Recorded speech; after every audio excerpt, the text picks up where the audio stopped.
We have been worshipping idols. From A Marriage of Souls, a metaphysical novel by Veni Cooper-Mathieson.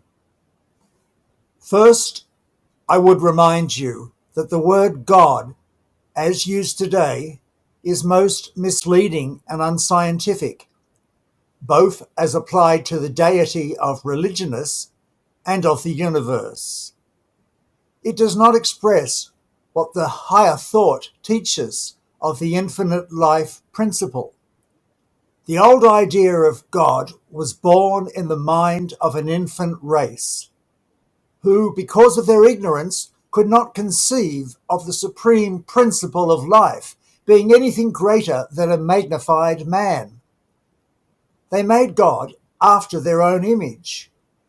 And just as you can frighten a child with a bogeyman, so did the infant race imagine the existence of an awful being in some distant world, who never actually existed any more than the bogeyman, except in their own imagination.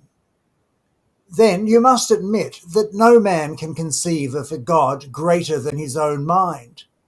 For even if there were anything beyond it greater, it would be inconceivable and consequently useless, just like water poured into an already full glass.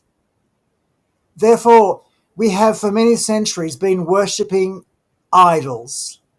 That is, having each conceived an idea of God for ourselves, we have accordingly worshipped that idea. Though we thought we were all worshipping the one God, the maker of heaven and earth, we have in reality been bowing ourselves down to many gods, since in our minds we have each created an idea of the Supreme Being and given our individual adoration thereto. If we worship God as Jesus taught us to do, we must worship only one God. Yes, if we worship him as Jesus Christ taught us to do, we will worship him within our own souls, not put him apart, imprisoned as it were in a distant heaven. He is closer to us than breathing and nearer than hands and feet. You know that as no two minds are exactly alike, and no two natures altogether similar, so each idea of God must be in accordance with the ideas possible to the mind that conceived it, therefore different. Now, among so many so-called gods, I cannot find the one God and Father of all, as Jesus of Nazareth taught us to know him. I have not taken away your God. I have but broken down one of the idols, and that is a conception which you had of God, and which, if I asked you, and all here to describe or draw upon a blackboard, you would find far different, even to your own ideal of what constitutes deity. God must dwell in his creation, man, and fully realize his perfect idea of himself. Otherwise, no true relations could ever be established between God, man, and the universe.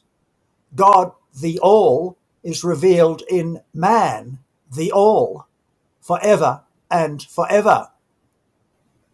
Now, where, can you tell me, does this deity dwell? This God, whom as infinite life you offer me instead of the God I have always known. Where else could he dwell but in the kingdom of heaven, which Jesus told us was within us? Where then is the king but in his kingdom? Truly a kingdom could not be more nigh.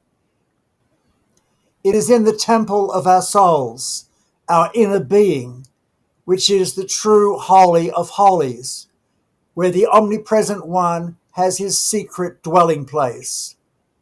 Were it not so, how could he know our every joy and sorrow, our every struggle and temptation?